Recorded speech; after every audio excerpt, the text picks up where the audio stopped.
พอดีเพิ่นกำลังหวดน้ำได้นี่จุดใดที่ว่าเพิ่นอัดเพิ่นนั่นเหลาไปแล้วเพิ่นก็รดน้ำก็จะหวดไปหวดน้ำไปเรื่อยโอ้คือว่าจากมื่นนี่แหละปัดท้ายไปหนึ่งว่ะ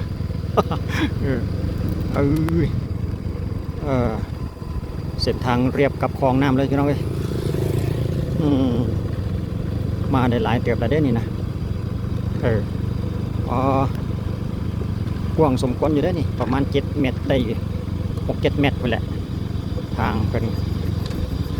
เที่ยวให้เที่ยวนาก็สบายแล้วพี่น้องเลยเล่นตามรถน้ำก่อนแป๊บหนึ่งพี่น้องจะรถเกียรรถโลจักอยู่ใส่บ่เห็นพอดีมาเจอเพิ่นกำลังอัดพอดีคุณทงนาเพิ่นโอ้ยาวเหยียดเลยฟ้าสุดหูสุดตาฟ้าโคเส้นทางบ้านนานาดไปตามคลองน้ำกับพุ่นแล้วไปหาเขตบ้านบ้าน3ว่าซั่นเด้เขตบ้านพลไซหรือว่าบ้าน3ทางเรียบคลองน้ำตอนนี้รถแล่นสีน้ำนี่ก็คือกำลังแล่นไปหาเขตบ้านนานาดเข้าไปหาพุ่นแล้วถนน13สายเหนือ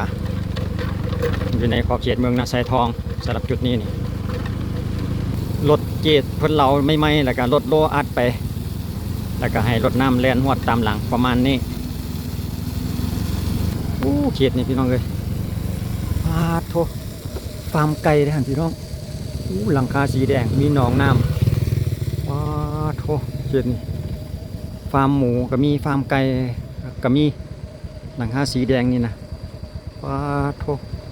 มูเมนต์หน่อยๆแล้วพี่น้องเลยดูนะเขตอันนานาดเขตนี้ก็แล่นตามเบิ่งก่อนว่าบ่ได้มาเถื่อพี่น้องเลยฟาร์มไก่ซุ่มเบิ่งกันน้อยหนึ่งคุณนะไก่พันไข่พี่น้องเขตบ้านนานาดนี่บอกว่าท่านจบมาฮอดเป็นอีกเขตอีกเลยฟาร์มไก่ทั้งนั้นเลยพี่น้องลงใส่หนองน้ำเลยสอนไก่เพิ่นพี่น้องหลายอีหลีขนาดบริไทยเมื่อได้นี่ไทยเฉพาะส่วนใดส่วนหนึ่งเนาะสำหรับฟาร์มไก่เพิ่นนะมาถึงจุดนี้รถเกียร์เพิ่นนั่นเกียร์เข้าไปในหอมในซอยนี่ได้นี่อาจจะเป็นแบบเพิ่มเติมนะสังเกตเห็นรถเกียร์เพิ่นเข้าไปในหอมนี่อยู่ยาวเหยียดเลยรถเกียร์กับรถโลตามหลังกันอยู่พี่น้องเป็นคลองซอยสำหรับจุดนี้แสดงว่าเพิ่นก็มีงบประมาณมากคือกันสำหรับคลองซอยเส้นนี้เนาะมาแล้วรถโล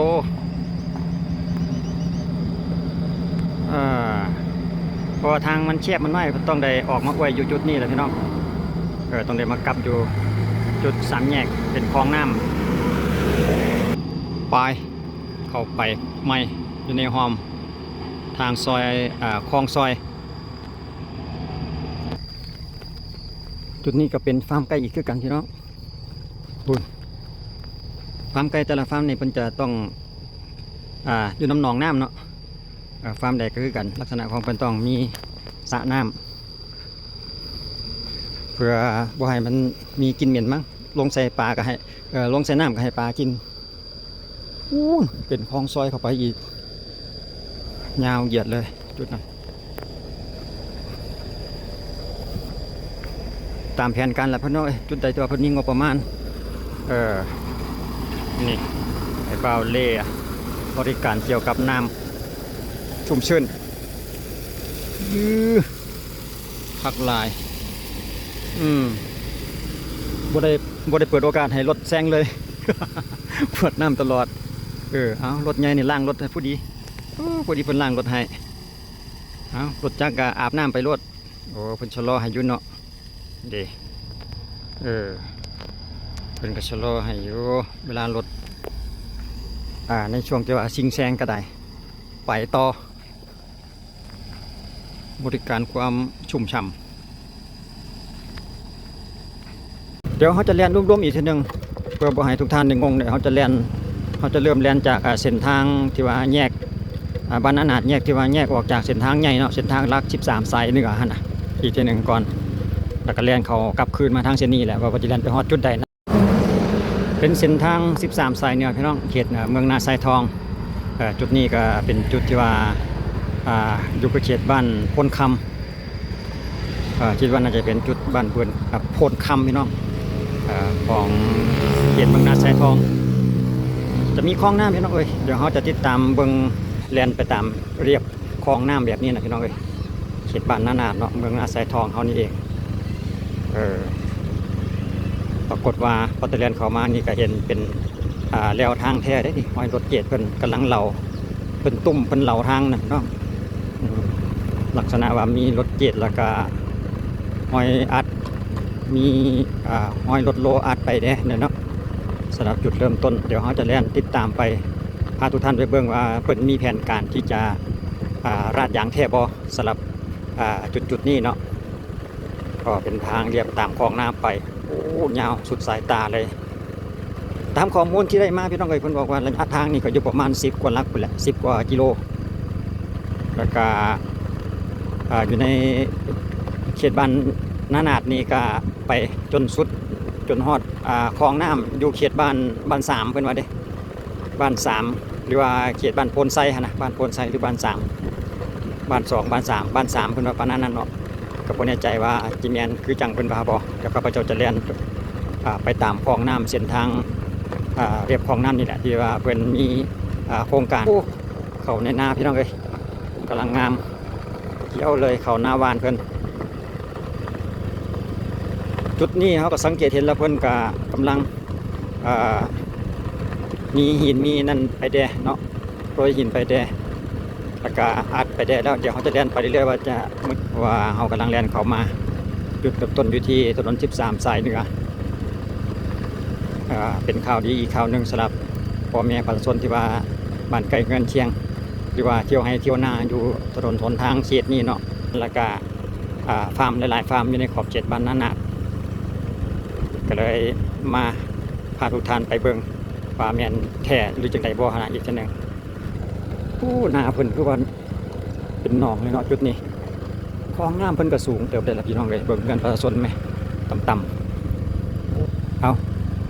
รถน้ำนี่จังไดบ่มีน้ำวะแล่นรถเป่ามาวะได้จังได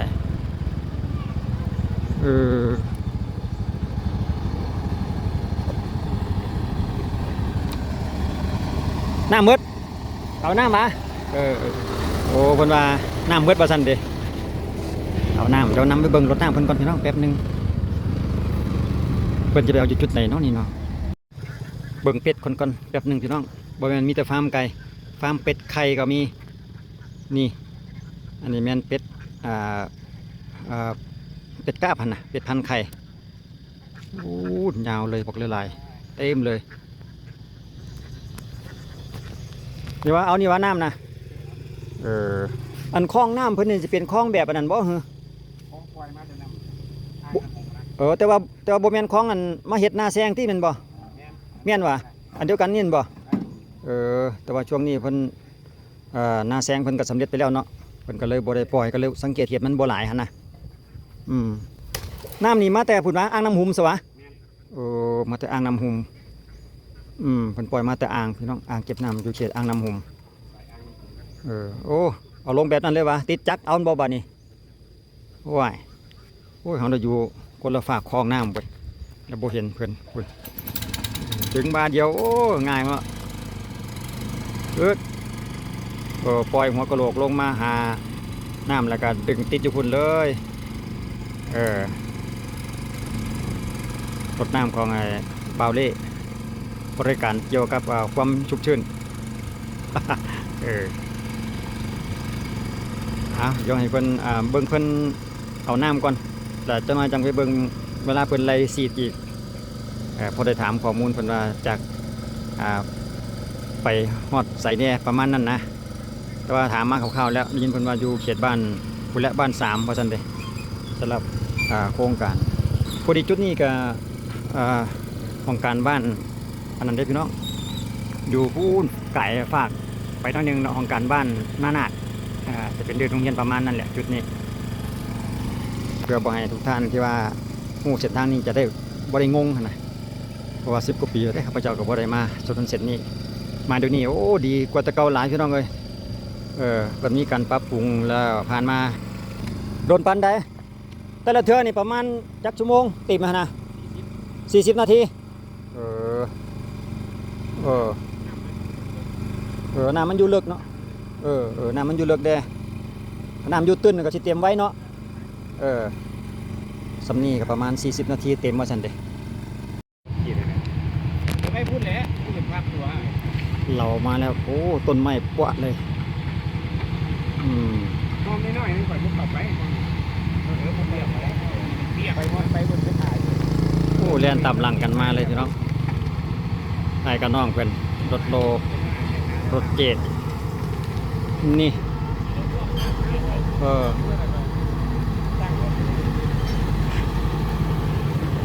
โซเฟอร์ร้อยพอดีคนเราทางมารถโลกระแลนยำมาเลยจ้ะทีมงานเดียวกันกับเป็นรถน้ำยังไม่ทันจะเตรียมปันนี้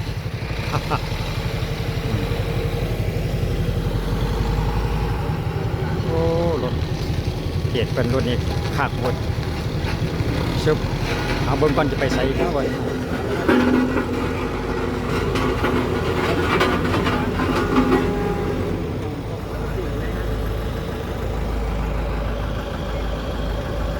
เบิ่งทางเพิ่นยาวอาดลาดเลยใกล้สิหมดโมงแล้วว่าซั่นเด้เพิ่นจะเหลาแล้วก็แล่นกลับเมืองเลยสำหรับจุดนี้ปึ๊บเรียบร้อยพอแล้วปูนรถเกียร์เพิ่นก็ไล่เราไปทางด้านหน้าพุ่นไปเรื่อย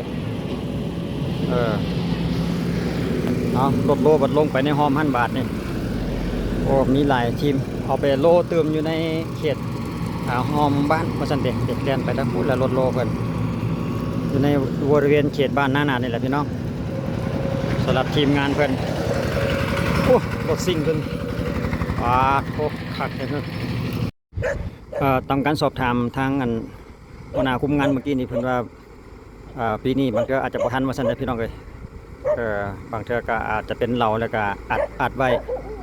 ก็ยังบ่แน่นอนอีกทีนึงว่าซั่นเด้อแต่ว่าช่วงนี้อาจจะบ่ทันอาจจะเป็นเพียงตุ่มเหลาแล้วก็อัดดินเป็นดินไว้เนาะถ้าว่ามีความคืบหน้าจังได๋ล่ะครับเจ้าจะเอาบรรยากาศให้ทุกท่านได้เบิ่งอีกทีนึง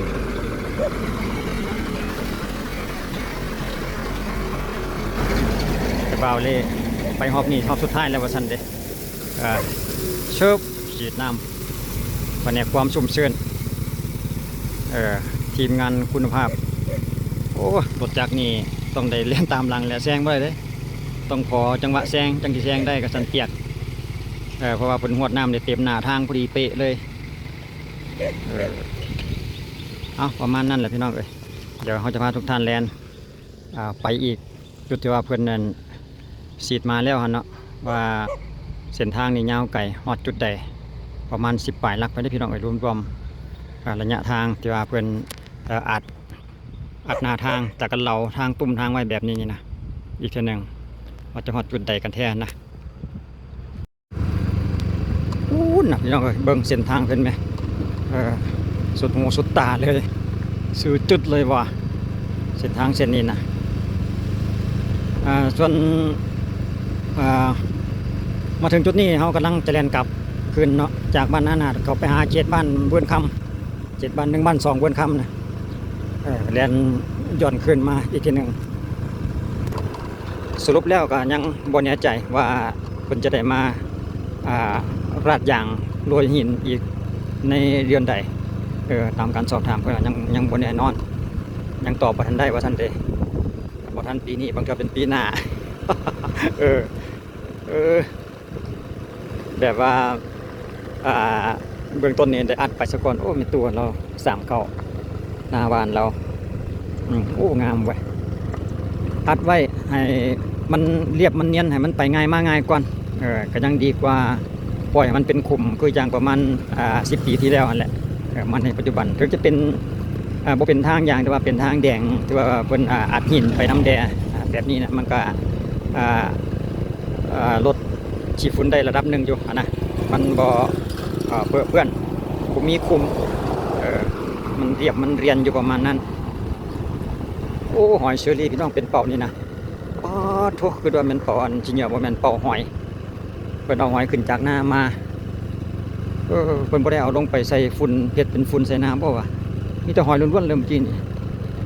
อยากมีกินเหม็นแน่แล้วกับประมาณนี้แหละพี่น้องเส้นทางตามคลองน้ำอยู่ในขอบเขตหมู่บ้านทงไห้ทงนาถึงว่าบ่ทันได้ราดยางแต่ว่าได้อัดหินอัดดินก็ยังดีไปอีกระดับหนึ่งอยู่นะเดี๋ยวข้าพเจ้าจะติดตามอัปเดตอีกทีหนึ่งในเวลาที่ว่าอันเป็นมีแผนที่จะราดยางนะว่าจะเป็นเดือนใดอีกทีหนึ่งให้ทุกท่านได้เบิ่งแต่เต็มไปด้วยฟาร์มอยู่ในเขตนี้พี่น้อง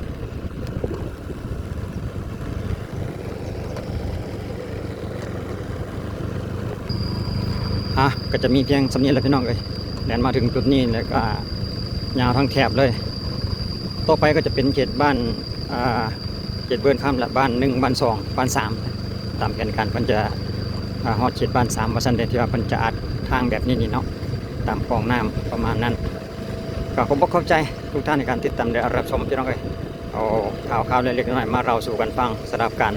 พัฒนาเกี่ยวกับถนนหนทางแต่ละเส้นแต่ละสายในขอบเขตนครหลวงเฮานี่แหละมาถึงจุดนี้ก็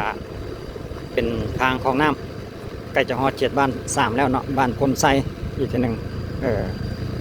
ก็เป็นข่าวอีกอันหนึ่งเนาะที่ได้เล่าสู่กันฟังพี่น้องเอาไว้เจอกันในคลิปต่อไปสำหรับคลิปนี้ขอบใจสบายดี